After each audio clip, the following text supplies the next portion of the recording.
Welcome folks, this is Wayne here, yet another outdoor and gear review channel. Today I want to show you this cheapo Nitecore knockoff light that is very popular right now on Amazon, Temu, Aliexpress. On Amazon you pay probably 20 bucks for it, or a little bit more, 25. On Temu you get the same exact version, or Aliexpress you get it for 15 bucks. Temu you get similar versions. Be careful, there's a version with SMD LEDs. This one has a COP panel. I'm only speaking to the COP panel version. And the COP panel version, the reason why I even got it, first of all, I was looking for a tactical flat style flashlight to see whether I would even like something like that before I spent more money on a Nitecore or so. Second, this one has a warm white LED here behind the reflector, which is actually generating a wonderful light, even here without flickering, no PWM, which is actually outstanding for a cheapo flashlight. So what we got here is pretty decent build quality. This seems like, I don't know if that is, it's some kind of metal, some cheap steel or something. The flashlight gets fairly warm. It does a decent job on heat distribution. We have these plastic panels. We have a flimsy rubber cover in front of the USB-C port. Other than that, the build quality of the light, including the reverse clip, is actually reasonable. I took this flashlight on a few night shifts, so I actually used it, and I was generally pleasantly surprised. Number one, it's a warm white light source, and warm white is just awesome. It's really pleasant. Now a double click gives you then the mix between cold and warm white. You can see that clearly here, cold and warm white. This is the maximum output. You can also activate the side LED panel at the same time, the COB LED panel. Also no flickering there. This is fairly bright. Double press and you have something like a UV light, which is, it helps a little bit with finding dirt, but I don't think it's a real UV light. Definitely not 365 nanometers or something like that. Another double press, or long press, sorry, brings you into a red light mode.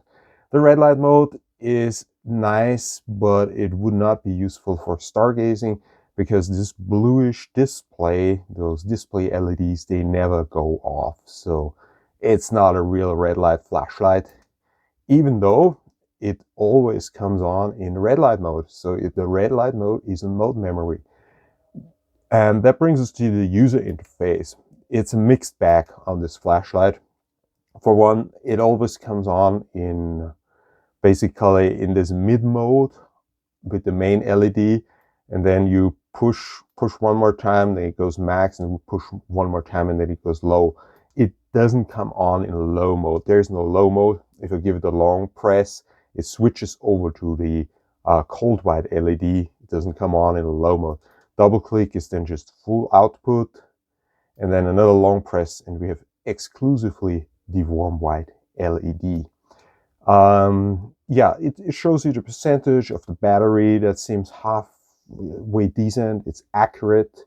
It actually gives you a good idea about the charging status. Now, would I suggest this flashlight?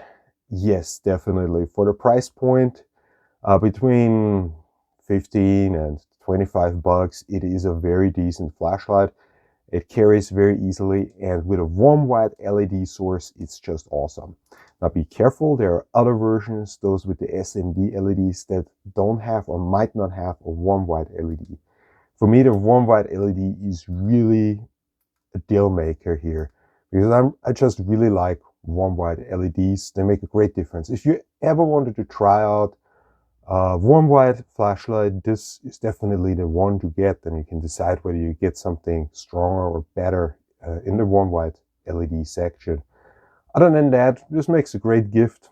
It's a flashlight that is not too bright, easy to use, decent build quality. So they're not super cheapo. When I saw them first, I thought, my word, this is a completely cheap knockoff of the Nitecore. But at least this version with the warm white LED has something that stands a little bit on its own. And it is a nice flashlight, definitely. Not super high powered, lithium polymer battery, so it won't last forever. But it should run for a few years, and then you can still disassemble it and do something with the components, or even replace the battery if you want. As for the lumens claim, I would say, I don't know what it claims. You know, those claims are not even interesting. Let's say it's a 1000 lumens flashlight, maybe a little bit brighter and full output for a brief period of time, but it can't maintain that output anyways. But the real important thing is this pleasant, really pleasant warm white output. So on the plus side, warm white LED, decent build quality. Minus is the USB port. The user interface, of course, is not up to par with high quality flashlights, like from Worker's Sophron or, of course, Nitecore, Clarus, or whatever. But other than that, it's definitely not a piece of trash. If you have a little bit of a few spare coins or look for a nice gift, this is definitely not something to pass. It's a nice flashlight. This was Wear and Tear, over and out.